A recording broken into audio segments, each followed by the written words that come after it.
This is the OTB Television Network, a service of Capital District Off-Track Betting.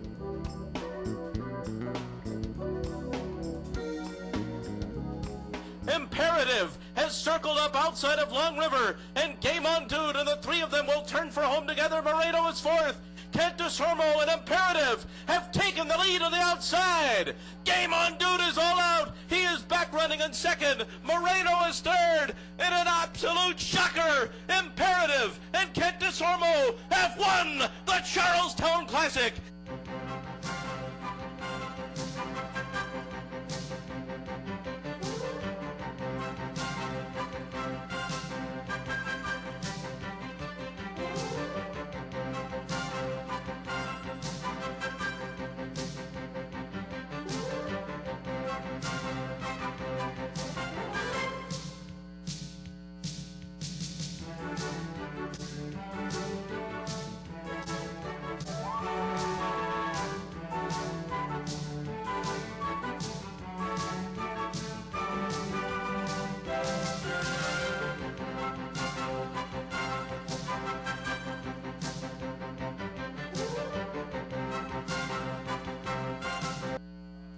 Good morning, everyone, and welcome to Down the Stretch. I'm Mark Asano. On this morning's very busy show, 4 special guests for you, beginning in just a moment with a man who's got the Derby favorite, Mr. Art Sherman, the trainer of California Chrome. Later in the half hour to Churchill Downs, where we'll be joined by Mr. John Sadler, who's got the somewhat forgotten Candy Boy. Later on, Mr. Peter Eurton, who's Dance with Fate, coming off the Bluegrass victory, will join us. And finally, Mr. Jose Garoffalo, the trainer of the game and gritty Wildcat Red, will join us. We'll have our regular 3-year-old segment, and we will salute racing's newest Hall of Famers. So all of that and much, much more if you stay with us for this, our April 26th edition of the program, which is being sponsored by Parting Glass Racing, Saratoga's original racing partnership. And this coming Thursday night, May 1st, at 7 o'clock at the Parting Glass Pub, they will have their Kentucky Derby seminar with a question and answer session. It is free and open to the public. For more information, go to partingglassracing.com. Good morning, everyone. Welcome to this extremely busy show. Before we get started with this morning's show, a programming note concerning next week's show. The Derby Day edition of Down the Stretch, next Saturday, May 3rd, will begin 1 hour earlier at 9 o'clock. So Handicappers Report will go 8 to 9. We will go 9 to 10, leading into the opener at Churchill at 10:30. So please mark that down. Well, next Saturday, our first guest will be probably a little bit nervous and probably very, very excited as he returns to the Kentucky Derby for the first time since accompanying Swaps back in 1955. Ladies and gentlemen, the trainer of the likely Derby favorite, California Chrome, Mr. Art Sherman. Art, Mark Casano welcoming you back to Down the Stretch. Good morning, Mark. How are you? Well, I'm doing well, Art, but the big question is, how are you doing? How are you feeling a week out from America's greatest race? Well, it's getting to the nitty-gritty right now. You know, I've got my final work coming up here in an hour. So we got so many people here to watch them work, all the networks and the Racing Forum and the California breeders. It's quite a crowd here to watch them work. That's wonderful, Art. Give us an idea. How far will he work, and what are you looking to get out of that workout for him? Well, you know, it's just a maintenance work. You know, he's running back in a month. You know, this horse don't need what we call a lot of training. He goes 2 miles every day and gallops, and he's keeping his flesh really well. And I'm going to go a half, but, you know, the half after he gallops out, sometimes he'll gallop out to 5/8 in a minute and go to 3/4 and 13 and change, you know. So the gallops out are strong, you know what I mean? So I know he'll get a registered half a mile, which I've been doing. That's the pattern I've been, and it's, you know, it's been working. He won 4 stakes off of this race, Yeah. this type of pattern, you know. I mean, are you at the point now, 1 week out from the Derby, where you're just trying to keep him happy and healthy? True. I mean, he's plenty fit. I'm not worried about him not going the distance. You know, he's no wasted motion about this horse. I just worry that the only really concern I have is getting a good post position and getting into that first turn in good shape. And if that happens, I'm not worried that my horse will run big. Yeah.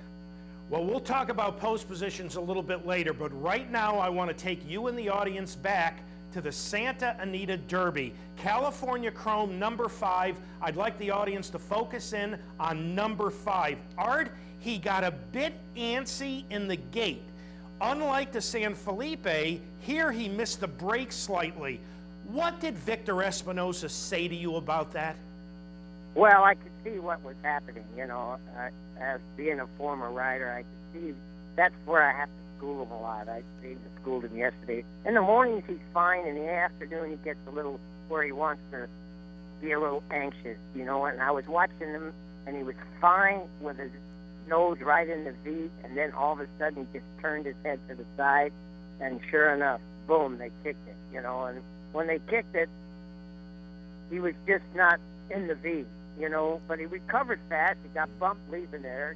The outside horse came in on him a little bit, knocked him a little bit off his stride, but he's very fast on his feet. And, you know, he recovered real quick to go into that first turn like half a length off the lead, you know, which is perfect. You know, he's got speed if you want to use it. He's got quite a bit of speed, but he's a rateable speed, you know, and that's what makes him very formidable. You know, you can put him about any place you want. He likes to have a target on him to run at, you know, and I'm just hoping for, like I said, a good break in that gear. Well, our California Chrome has just consistently improved over the past 5 months. From the King Glorious to close out his 2-year-old season, to the Cal Cup Derby, to the San Felipe, and finally here in this romp in the Santa Anita Derby. Art, what are the main reasons for him becoming such a good racehorse? Well, you know, there's a lot of factors go into it. You know, a horse doesn't really reach maturity till he gets in his 3-year-old year. You know, he's turning out to be such a nice-looking horse. You know, he's maturing now, and he's filling out through his shoulders and rear end now. He looks beautiful. You know, he's a light chestnut with 4 whites. Pretty, you know, he's different than most thoroughbreds in marking. You know what I mean? I think when they, you know, named him California Chrome, he has a lot of chrome on him, you know, which is what we call a lot of white. You know, 4 white socks and feet with a blaze down right in the middle of his head, you know. Art, what are the shipping plans? When will he go to Kentucky, and what will he do in the last, 5 days or so leading up to the Derby? You know, I'll probably wind up, we're leaving like 3:30 in the morning out of Ontario Monday, and he'll arrive in 3.5 hours. My son will be leaving tomorrow, so they'll have everything ready for us. We're going to be with Tom Proctor's barn, so that'll be kind of a secured area. You know, I don't have to do much with him except school him or go through the paddock, stand in the gate, and gallop 2 miles every day. He has not traveled much, Art. I mean, you went south to Del Mar last summer, but he's never been out of California. With his temperament, how do you expect that he's going to handle the traveling and the new surroundings at Churchill? Well, you know, if it was a horse that I ever had trouble with, you know, it was a bad doer or a nervous and washy kind of horse, you got to do things a little different. But he's so laid back, I really don't think there'll be much of a, you know, Santa Anita Derby was just unbelievable, people screaming and hollering, and he never turned a hair. You know, he went through that paddock and he skipped that. He skipped over there a couple of days in advance for the Derby. You know what I mean? From Los Alamitos, he gets on the van. Nothing bothers him. He's got a great demeanor about him. You know, he's laid back, what we call, you know. And I think that's going to be a big factor in his success. Well, before we let you go, let's talk post positions a little bit. You know, ideally, where would you like to draw, and in relation to the other speed? And, of course, what post would you like to avoid if possible? Well, I'm kind of funny. I like between 8 and 10 would be my kind of post position draw. I hate to get to 1 because then I'd have to stand in the gates for a long time. 20 or out on the outside fence, but I think I'd rather have 20 than I would the 1 because he's got enough speed to kind of sit where you want to go. If he breaks clean and going into that first turn, I'd like to see him no worse than 4th, to be honest with you. I know there's about 3 speed horses that I'd have to deal with, but that's okay. Just as long as I don't have to check him and get in a speed duel with anybody, you know, he's going to be fresh and ready to run. Well, Art, first of all congratulations with all the successes with California Chrome. As always, thank you so much for having joined us this morning on Down the Stretch. Have a good workout. It's going to be in about 45 minutes or so. True. Have a great workout. Hope he ships well to Churchill, and all the best next Saturday in America's greatest race. All right, I appreciate it. Thank you, Art. Thank you. Art Sherman, ladies and gentlemen, with the Derby favorite, California Chrome, and we are up to our first break. When we return, it's our 3-year-old segment. As we go to the break, the Illinois Derby, which I think basically turned out to be a possible Preakness prep for the winner, and for the runner-up, a prep for the Woody Stevens on Belmont Day. So we will take a look at the Illinois Derby going to the break. Back with our 3-year-old segment right after these messages.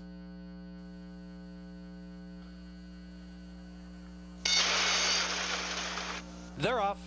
Stumbling a bit at the start was Midnight Hawk. From the outside, class leader going for the lead. Midnight Hawk splitting horses, a step ahead close up towards the inside, Dynamic Impact. They go under the finish wire for the first time. They've got a mile to run in the race. Midnight Hawk takes the lead. There goes Dynamic Impact. Moving through along the rail to be second. Class leader close up third while racing 3 wide. The Illinois horse a step ahead now in 4th. And then to the outside, King Cyrus 5th. Towards the inside, Irish UL is 6th. Global Strike is 7th, and the early trailer Emmett Park as they curve on to the backstretch. 6 furlongs to go. Midnight Hawk has the lead. Dynamic Impact attacks along the inside second. Those two now heads apart for the lead. Class leader tracking from 3rd. Then on the outside, King Cyrus is 4th. A step ahead towards the rail 5th. Irish UL no place to go inside 6th. Global Strike alongside that one 7th, around 8 from the leader. 3 more back to the trailer Emmett Park. They race around the far turn. Midnight Hawk on the outside. Dynamic Impact on the inside, still head and head for the lead. It's 3 lengths back. The class leader in 3rd, and then to the outside, King Cyrus 4th. Irish UL now finds Racingham and is moving 3 wide and on the move, but still about 8 lengths from the leader.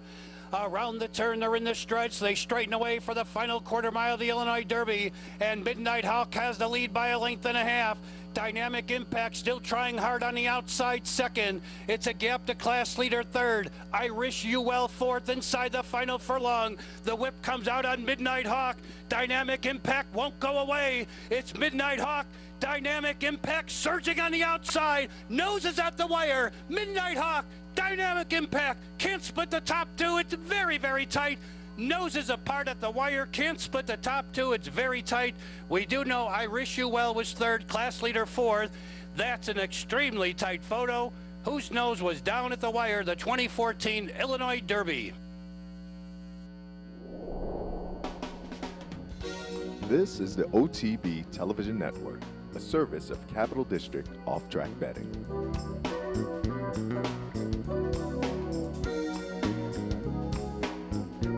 Missed one of our TV shows? No worries. Now you can catch all your favorite programs online. Simply log on to CapitalOTB.com and click on the YouTube link at the bottom of the homepage. And look for our new podcast coming soon. CapitalOTB.com. Log on today. Welcome back to Down the Stretch, everyone. I'm Mark Asano. My thanks to Art Sherman once again for having joined us. In dynamic impact for Mark Cassian, Miguel Mena by a nose over Midnight Hawk, who bobbled at the break to capture the Illinois Derby. If you were watching last week's show, you heard me mention that Kieran McLaughlin had to cancel at the very last minute our scheduled interview. And in all the years we've had Kieran on the show, and that is a lot of years, it's the first time it ever happened, and I was pretty concerned. Well, as it turned out, the reason he had to cancel was that Cairo Prince had been diagnosed with an injury to his left front ankle. Now, while the injury is considered rather minor, although according to Kieran, quite painful, it will keep the talented colt on the sidelines until late summer or fall. Cairo Prince was scheduled to undergo surgery yesterday to have a small chip removed. And Bondholder, the winner of last year's Grade 1 Front Runner Stakes, has died from laminitis. That is a dreaded disease. Doug O'Neill trained Bondholder. All right, 1 week out from the Run for the Roses, let's take a look at the makeup of the field, or the likely makeup of the field. The top 20 point earners will get in the body of the race, and those top 20 are California Chrome and Vickers in Trouble, Dance with Fate and Wicked Strong, Samrot and Danza, Opportunity and Tense Holiday, Wildcat Red and We Miss Artie, Ride on Curlin and Cheetu, Tapiture and Ring Weekend. And by the way, Cheetu will scratch from the Derby trial. Ring Weekend, General A-Rod, Metal Count and Candy Boy, Uncle Si. Now, Vince Ramos is scheduled to work tomorrow. Depending on how he works, that will determine whether he'll run next Saturday or not. Harry's Holiday is number 20 right now. Commanding Curve needs one horse from the body of the race to defect to get in. Now, following Commanding Curve, this is kind of interesting. You've got Pablo Del Monte, Bayern, who, according to Bob Baffert, will run in the Derby trial tonight, which means even if he gets in, he will not run in the Kentucky Derby next Saturday, and Social Inclusion. And the interesting thing about Pablo Del Monte, Bayern, and Social Inclusion, if none of those three make the Kentucky Derby and they're all pointed for the Preakness, that's a lot of speed. So you can almost guarantee that, unlike last year when Oxbow got loose, if those three go to the Preakness, among others, there's going to be plenty of early speed. Now, the riding assignments for the Derby. A couple of things have changed since last Saturday. This just happened. Harry's Holiday will be ridden by Corey Lannery. I believe this will be his first mount in the Kentucky Derby.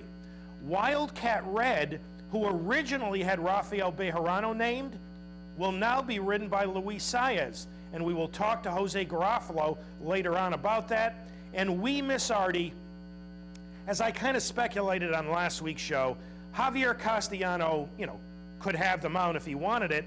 And what's going to happen is Javier has committed to We Miss Artie for both the Kentucky Derby as well as the Queen's Plate. The name of that race slipped my mind for just a second. So Javier with a 2-race commitment on We Miss Artie. Does that mean they're using the Kentucky Derby as a prep for the Queen's Plate? That's kind of interesting. Now, every year people talk about the relative strength of the 3-year-old crop and the relative strength of the Derby field. I decided to put a little page together for you showing some of the members of the class of 2014 which are not going to the Kentucky Derby, and really how strong this group of 12 are.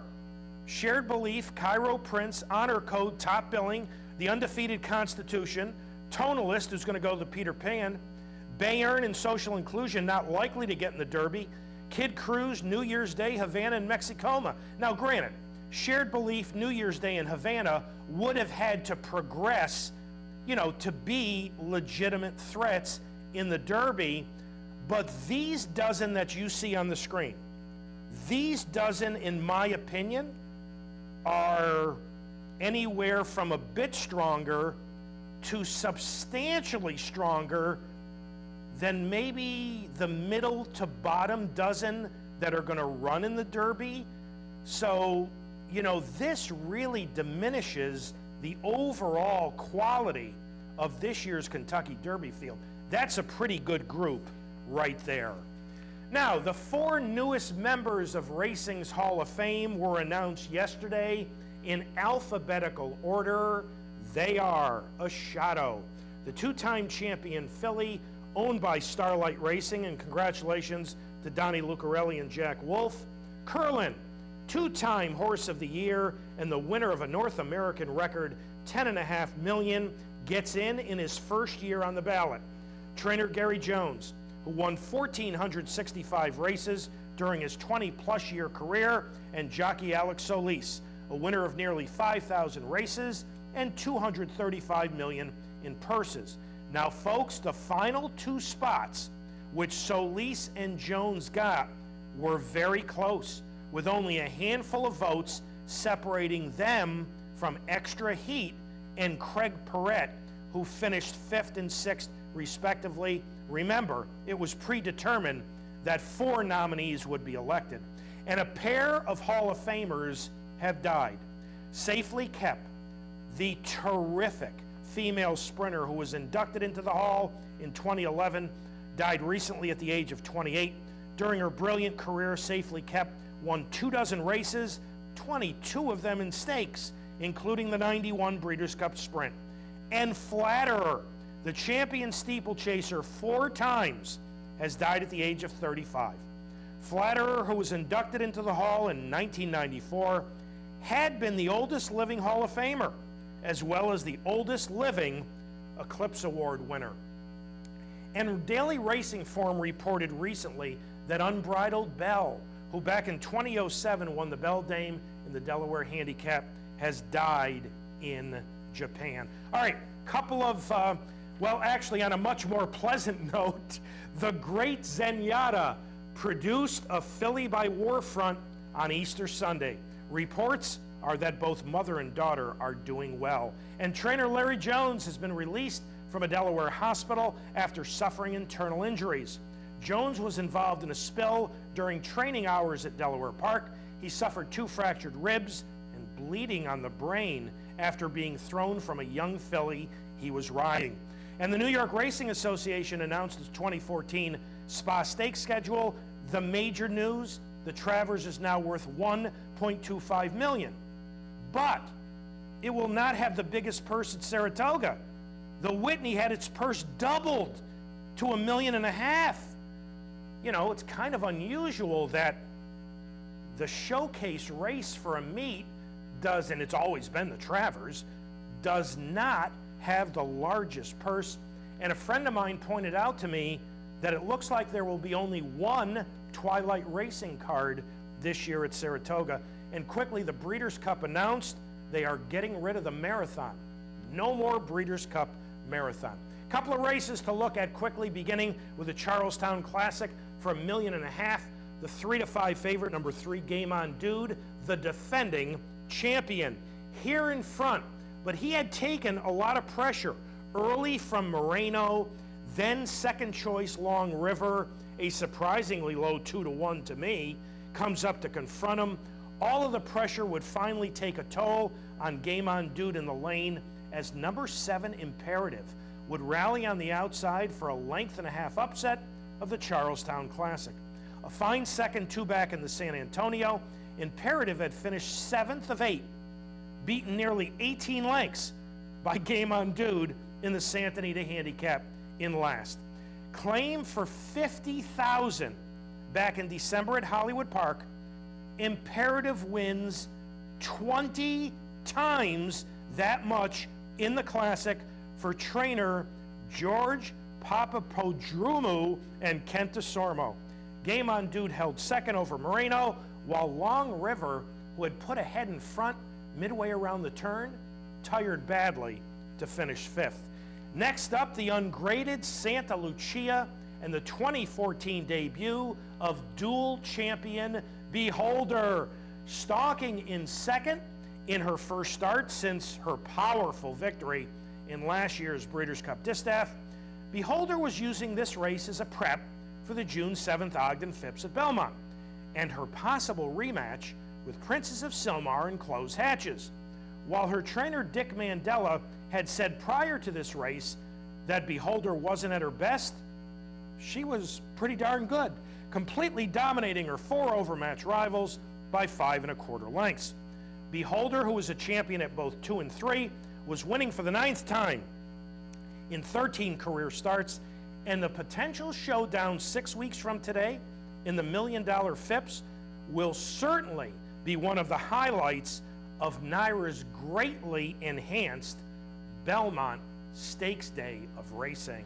And we are up to our next break. When we return, Mr. John Sadler, as we go to the break, the Lexington at Keeneland, which actually may serve as a prep for that big $1.5 million grass race, the Belmont Invitational, at least for the winner and the runner-up. The favorite, number 1, Mr. Speaker. So we will take a look at the Lexington to the break. Back with John Sadler right after these messages. And they're off in the Coolmore Lexington Stakes. Solitary Ranger wasting no time, coming right out for the lead. Mr. Speaker there toward the inside, and there goes Supermonic from the far outside as Poker Player and Z Lucky go 4th and 5th respectively, heading to the first turn. But Solitary Ranger has the lead. Solitary Ranger gets over to the rail, leads it by 3 parts of a length, and here's Supermonic to draw alongside to press the issue, heading around the first turn. Amy's Holiday side by side with Mr. Speaker contesting the 3rd position, just 2 lengths off the lead. Another length and a half back of that pair to Z Lucky outside. Divine Oath moves by to the inside. Poker Player next to last, and Right Away is 8th and last. 24 seconds the time for the opening quarter. Supermonic has a head in front, and Solitary Ranger is there toward the inside. A length away lies Mr. Speaker in 3rd behind that pair, with Amy's Holiday in 4th up on the outside. Midpoint of the backstretch, gap of 2. Divine Oath in the 5th position. Another 2 lengths back to Poker Player outside of Z Lucky, and Right Away last against the rail. 48 seconds the time for the first half mile. Solitary Ranger and Supermonic 1-2 into the fire turn,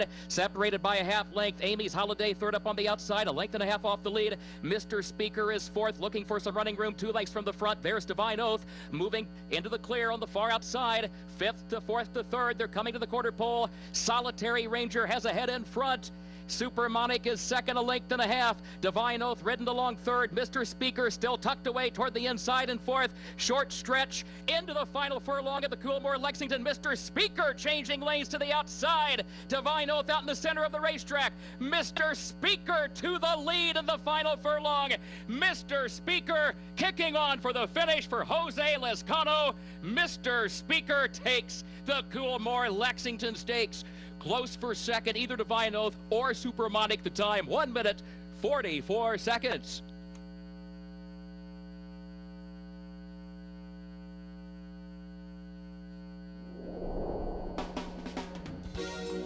You're watching OTB TV, a service of Capital Off-Track Betting. The big day is here. You've told everybody. You've dressed the part. Your heart is pounding in your chest. Your horse is rolling down the stretch. He's coming. He's closing. He's the winner! You're a winner with Parting Glass Racing. PartingGlassRacing.com. PartingGlassRacing.wow! Welcome back to Down the Stretch, everyone. I'm Mark Asano, and Mr. Speaker for Shug and Jose Lescano by an expanding 4 lengths over the Todd Pletcher duo of Divine Oath and Supermonic to win the Lexington. Our next guest has, as I mentioned in the open, kind of the forgotten colt for this year's Kentucky Derby, coming off a distant 3rd in the Santa Anita Derby. The colt is Candy Boy, his trainer, Mr. John Sadler. John, Mark Asano welcoming you back to the show. Thank you very much. John, has Candy Boy, kind of faded from the mainstream discussion of this year's Derby? Oh, well, I think so, because, everything, the way we're working as a society now, everything is the new latest thing. So whoever wins the last race is it. but, you know, he's a nice horse, and we're looking forward to have another chance at him in the Kentucky Derby. Well, he worked this morning over the downs in Louisville. Tell us about the workout. How did things go? Went very well. We brought a work mate with him from California, a horse called Monument, owned by the same owner, and we broke him about three to 4 lengths behind him. They went 5/8 in a minute. He went out in 13. Gary was very happy with the work, said he handled the track really well. What we were trying to do this morning was get a work over the track, not kill him over the track, because we think he's ready to go already. So it was good work today, and we're looking forward to next week. John, what will you do with him over the last week here heading into the Run for the Roses? Well, he'll walk tomorrow, and then he'll be on the track Monday through Friday. Probably jog on Monday and then gallop Tuesday, Wednesday, Thursday, Friday. And, you know, a lot of it, we're looking at the potential weather, so we'll have to, you know, see how the weather is on how much we can train. John, how did he travel, and how's he acclimated to the new surroundings? He traveled very well. You know, he flew. He's the first time, you know, he's flown out here, but he traveled very well. He's got a good temperament, so, you know, it wasn't hard for him to travel. I'd like to take you and the audience back to the Santa Anita Derby. For our audience, Candy Boy is number 6. John, talk about this effort, if you would. Well, we felt that the track that day of the Santa Anita Derby was kind of a speed favoring track. So he was up a little closer than we really wanted to. We kind of changed our style for the race. So, you know, we thought he went on steady, but he wasn't any match for California Chrome that day. John, we know he was coming off a lengthy layoff in here, but you had joined us on the show that morning, and you told us that he was doing very, very well coming into the race. Was there any excuse for him as far as possibly needing this race, maybe more than you thought originally? Well, it could be. I mean, you know, he might have got a little tired. He got 2 months since his previous race, so that's definitely a possibility. You know, and I thought for me more it was about how we changed how we rode him that day, having him up closer than we really wanted to be. John, folks, handicappers are going to look at that past performance. Third, beaten 8 3/4. Probably not the effort you were looking for that day, but was it the type of effort that you expect him to move forward off of? Well, we had a nice race. You know, the horse has good base under him, you know, coming into this Kentucky race. So as long as he pulls up sound and looks bright, you know, our plan was always to go forward. Let's talk Kentucky Derby specifically for a moment. Your thoughts, you know, and everybody's in the same boat. We're talking about 10 furlongs on the first Saturday in May, a distance that nobody's horses run. What do you think about the 1.25 miles for Candy Boy? We think the 1.25 miles is going to be good for him. He's a big horse. He has a high cruising speed. So we think he can get that distance. Churchill, quite a bit different and probably quite a bit fairer for come-from-behind horses than Santa Anita. With the big field, John, and I know to some degree post position is going to play a part, but ideally, we've got some speed horses in there. Can we expect Candy Boy to be situated farther off the early pace than a lot of people expect next Saturday? Oh, I think so. I mean, it looks like there's a lot of speed in the race. You know, it'll be up to our jockey, Gary Stevens. You know, he's won this race before. He's a Hall of Famer. He'll decide where he wants to put him. But you know, if the pace is lively, I would imagine we'd be further back. Well, we talked at the beginning about Candy Boy being kind of the forgotten horse. Might that be a mistake for folks next Saturday, John? Well, I mean, you know, the favorite is a deserving favorite. I mean, there's no question about that. He's been the most brilliant this spring, but, you know, this is horse racing, so we're hoping for good things. John, as always, we appreciate your time. Thanks so much for having joined us this morning on Down the Stretch. And all the best with Candy Boy in the week leading up to next Saturday, and all the best in the Derby. Thank you very much. Thank you, John. John Sadler, ladies and gentlemen. Going to be fascinating to see because we've talked about it quite a bit through the winter and early spring about Gulfstream carrying speed and how come from behind horses often were up against it. We don't talk quite as much about Santa Anita, but Candy Boy could be, the quintessential example of a horse being taken out of his best or premier racing style because of the track in Arcadia, but once he gets to Churchill, could surprise some folks. Well, we'll see that in a week. All right, we're up to our next break. When we return, Mr. Peter Eurton will join us as we go to the break. The Federico Tessio at Pimlico, a prep for the Preakness, at least for the winner. The 6-5 favorite, number 7, Kid Cruz. So we will take a look at the Tessio to the break. Back with Peter Eurton right after these messages. Off in the Tessio. Oliver Zip in joint custody, bouncing out 1-2. Kid Cruz, very close there, in third position, up 3 deep, and Mr. Rover in for an early bit of the far outside, and Mr. Rover will take the initiative up 3 deep into that turn with Oliver Zip down inside. Tight quarters for joint custody at steady, and Sassicaia, Kid Cruz, broke with him and now is about 8 lengths off the lead, relatively close today, and is Matuzak who trails the field. So the pace is slow, 24-3 the opening quarter. Oliver Zip and Sheldon Russell just narrowly in front from long shot Mr. Rover. Joint custody is recovered after earlier trouble under a long rating hold in third position out of the center of the track. Sassicaia, the maiden, racing fourth, just 2 off the lead near the inside. Kid Cruz back up with a nice move there within 4 lengths of lead. Kid Cruz just waiting there, 4 off the lead and in the clear on the outside as they head for the far turn, and Matuzak is last of the compact field, 4 furlongs to go, the half in 50 2/5 of a second.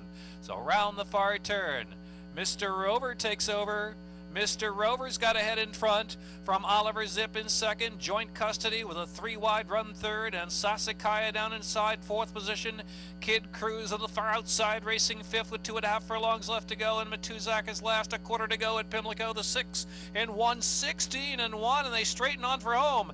Mr. Rover, Oliver Zip, joint custody on the outside. Sassicaia, Kid Cruz trying to quicken on the far outside, and indeed does. Here comes Kid Cruz with a kick in the final furlong. Kid Cruz cruising off to the front and opening up on joint custody and running away from them in the Federico Tessio. Kid Cruz. Kid Cruz by 4 in the line. Photo second, Matuzak in joint custody, and Sassicaia was fourth.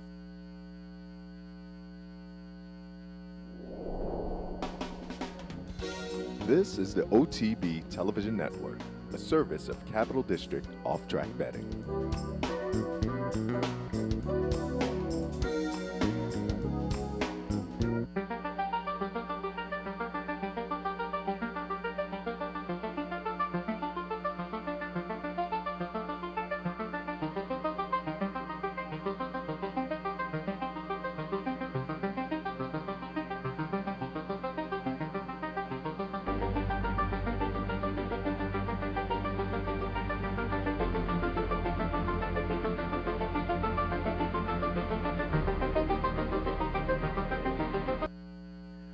Welcome back to Down the Stretch, everyone. I'm Mark Cassano, and Kid Cruz for Linda Rice and Julian Pimentel rallies to win the Tessio by about 3.5 lengths. I didn't think he was at his very best for the Tessio. I like this colt, and he could be a very interesting long shot come Preakness Day, particularly if Pablo Del Monte, Bayern, social inclusion, if we get as much early speed in the Preakness as is expected, he could be fascinating. All right, our next guest will run Bluegrass Stakes Hero Dance with Fate next Saturday in the Kentucky Derby. We welcome in live via telephone from Southern California, Mr. Peter Eurton. Peter, Mark Cassano welcoming you to Down the Stretch. Well, thanks for having me, guys. Well, it's very, very pleased to have you with us. Peter, let's go back and take a look at the Bluegrass. And for our audience, Dance with Fate, number 8. This was a wonderful effort. Talk about it if you would.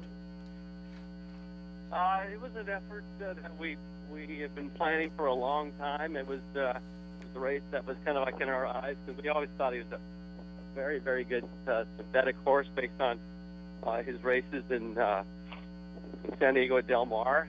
And at the time,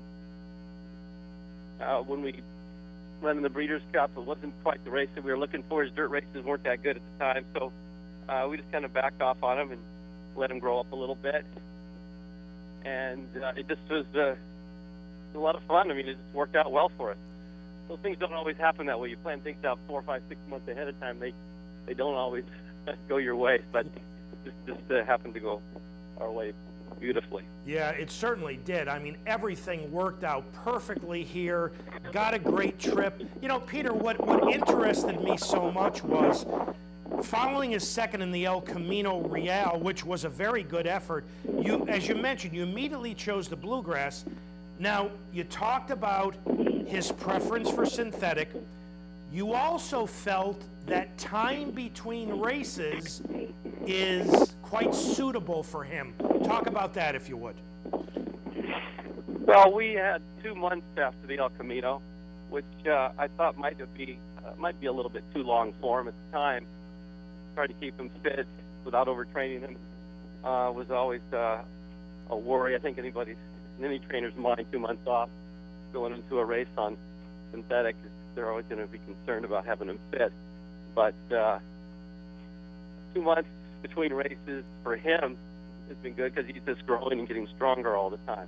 Like the time between November and the Breeders' Cup to the time that he run in the grass, he got that much better. And each and every couple months, he just seems to be getting stronger and stronger. At that age, they tend to grow a lot more and get thicker, and it's been a blessing for him.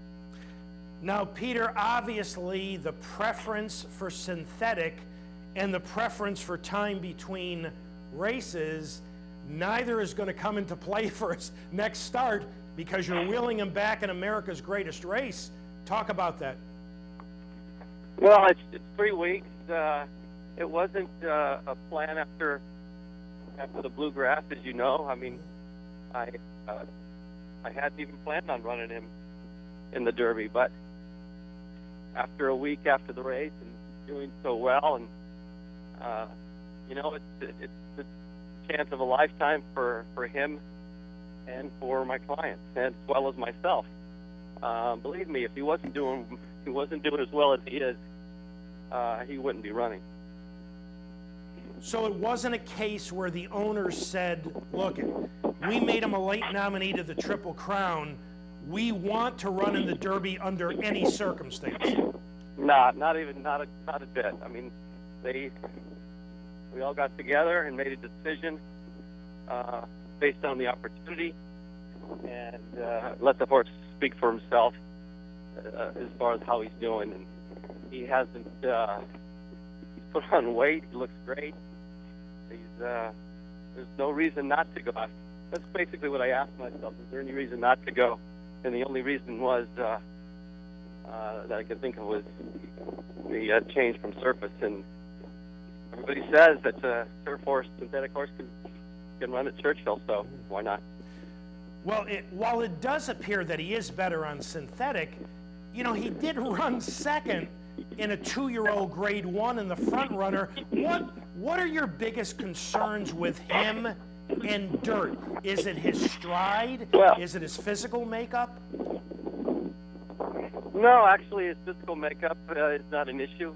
The kickback that was the problem at Santa Anita. Santa Anita's kickback is known to be very hard on horses that come from behind.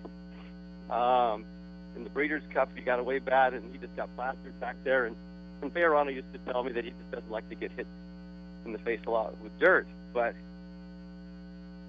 Santa Anita is so difficult as far as that goes. I mean, you've got to be up in the race. I mean, you see how they run over there. Yeah.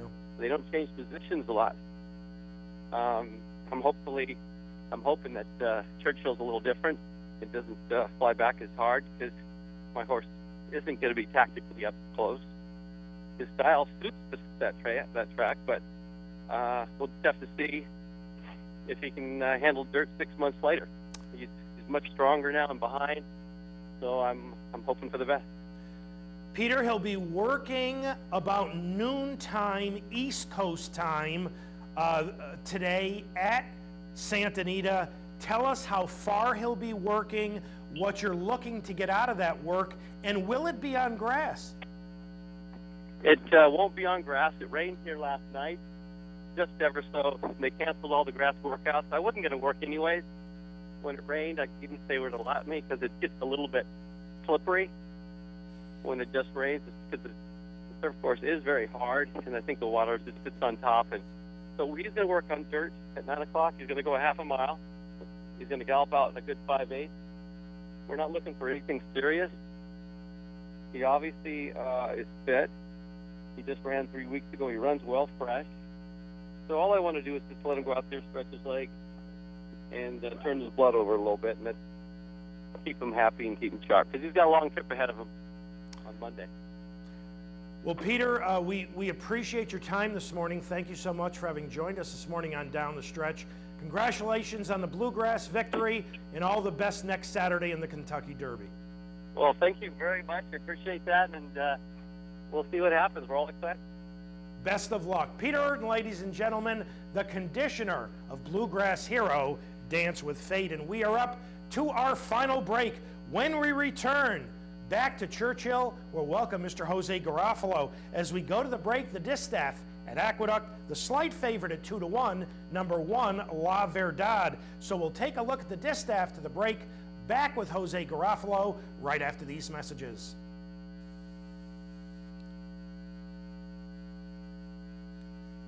And they're off. A sharp start from La Verdad, and she's quickly in front.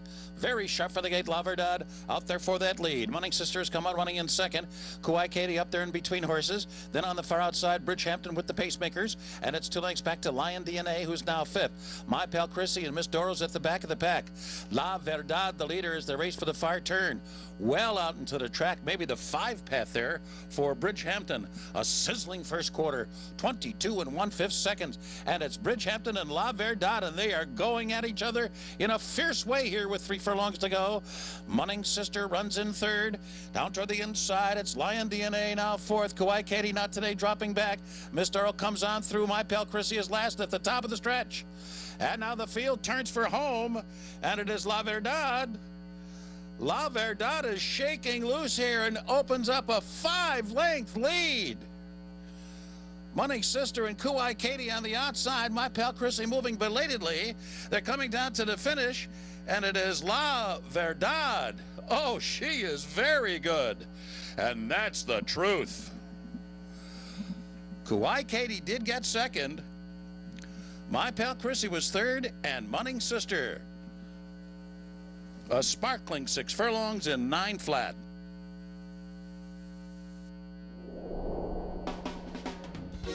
This is the OTB Television Network, a service of Capital District Off-Track Betting.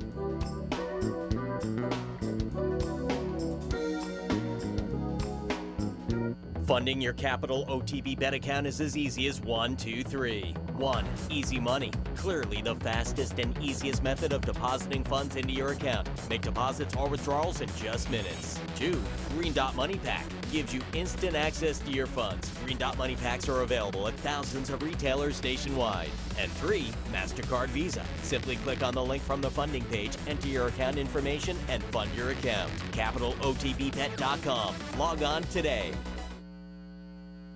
Welcome back to Down the Stretch, everyone. I'm Mark Asano. My thanks to Peter Eurton once again for having joined us. And La Verdad, pretty nice last Saturday for Linda Rice. Jose Ortiz, wire to win the distaff by 3 3/4 over Kauai Katie. Final guest this morning has the ultra-consistent and hard-hitting Wildcat Red, poised for a run at next Saturday's Kentucky Derby. Joining us live via telephone from Churchill, Mr. Jose Garoffalo. Jose, Mark Casano welcoming you back to Down the Stretch. Hi, Mark. Good morning, and good morning to all the listeners. Thank you for having me again in your program. Well, we are very, very pleased to have you, Jose. How is Wildcat Red doing 1 week out from America's greatest race? Well, he's been doing very good, Mark. We're very happy with the horse. He's been training very good as usual. He keeps his fitness. Very happy, especially with the weather here in the morning that is kind of cold. I think that's in favor of the horse. He's very happy when he comes back from the track after the time and a half of gallop. He looks full of himself. So we're very optimistic with the way the horse is training, and we hopefully will be briefing tomorrow morning to get him ready for the big race. Let's talk about that final work tomorrow morning. Jose, how far will he go, and what are you looking to get out of that last work? Well, he's going to go 5/8 after one time of full gallop. So I'm expecting could be the track here. I noticed that the track here was a little bit deep this morning, kind of slow, but I'm not too interested in the time that he is gonna make. I'm gonna pay more attention to the way he will do it.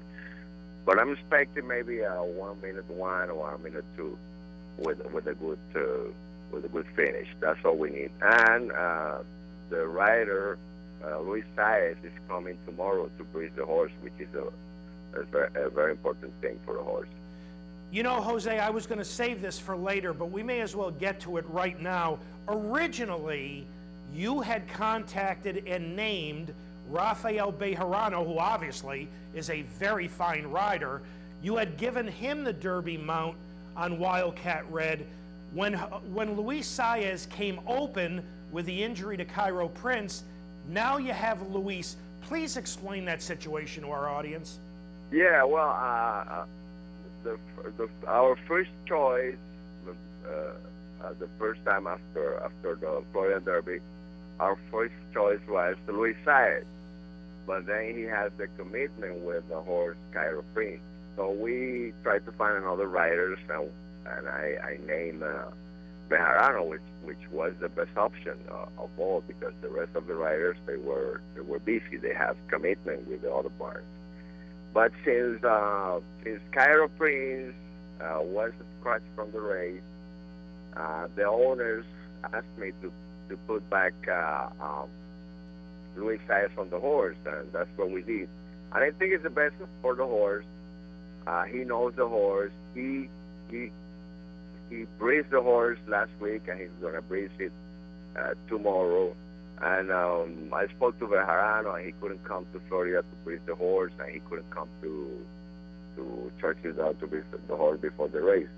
And in the favor of the horse, and the best for the horse, I think we changed the rider because I think it was going to be the best for the horse. Because, like I said before, Luis Saez knows the horse very well. He won with him in the Fountain of Youth, and I think it was the best decision that we could do. I like Bejarano. He's a great rider. He could have done a very good job, but if you have a rider that knows the horse, it's much better, especially in this kind of races. All right, Jose, I would like to take you and the audience back to the Florida Derby. And for our audience, Wildcat Red, #1 in here. Jose, again, your colt ran out there and ran his heart out, only to be second. Talk about this effort, if you would. Well, I was very happy with the horse. The horse ran a hell of a race. He did his job. He was very game, very strong at the end. In my opinion, he deserved to win the race because he tried very hard. For some circumstances, he couldn't win, but at the end of the story, we ended up being happy with the horse. So after the Derby, the Florida Derby, we decided to come here to Kentucky, and I think he earns the opportunity to run the Derby.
the speed, or he should be the speed of the race, but at the same time, we can rate him. He can run maybe third, fourth, and it's going to depend on the strategy is going to depend on the post position and how the jockey make a decision at the start, at the break. But the good thing is that Wildcat Red has the versatility to run anywhere. So he can run either on the lead, not necessarily on the lead. He can run a little bit from behind, and I would say third, fourth. So he necessarily won't be on the lead during the Derby, and he proved that when he won the Hutchinson. He ran third and fourth in the first half of a mile of the race, and then he made his move and won the race. But he is now very mature and it's more mature now, and he can run. He can rate him. The jockey can rate him, and he can run at an easy pace at the beginning. Jose, thank you so much for having joined us this morning on Down the Stretch. We appreciate it. And all the best with Wildcat Red next Saturday in the Kentucky Derby. Thank you, Mark, and thanks for your audience to having me in the program. Thank you. Jose Garoffalo, ladies and gentlemen. All right, before we leave you this morning, a reminder, this is kind of important, next Saturday's show. The Derby Day edition of Down the Stretch, Saturday, May 3rd, will begin 1 hour earlier. We will begin at 9 o'clock. All right, time to thank all the folks who helped get this week's show on the air. Here at the Clubhouse Racebook, our associate producer, Julie Hoxie, as well as Brian Dorenzo. Back in the control room in Schenectady, Pat Peretta directed, Dan Hayes on audio, Pete Persico handled pre-production. Thanks to this morning's guests, Art Sherman, John Sadler, Peter Eurton, and Jose Garoffalo. And thanks to our sponsor, Parting Glass Racing, Saratoga's original racing partnership. And please remember, next Thursday night, May 1st, 7 o'clock at the Parting Glass Pub. If you're going to be in or around Saratoga next Thursday night, stop by 7 o'clock, free open to the public, their Kentucky Derby seminar and question and answer session. Visit them on the web at partingglassracing.com. Well, I'm out of breath, so for all of us here at Down the Stretch, thank you so much for having joined us this morning. Have a wonderful weekend, a terrific upcoming week, and from all of us, we will see you next week at 9 o'clock.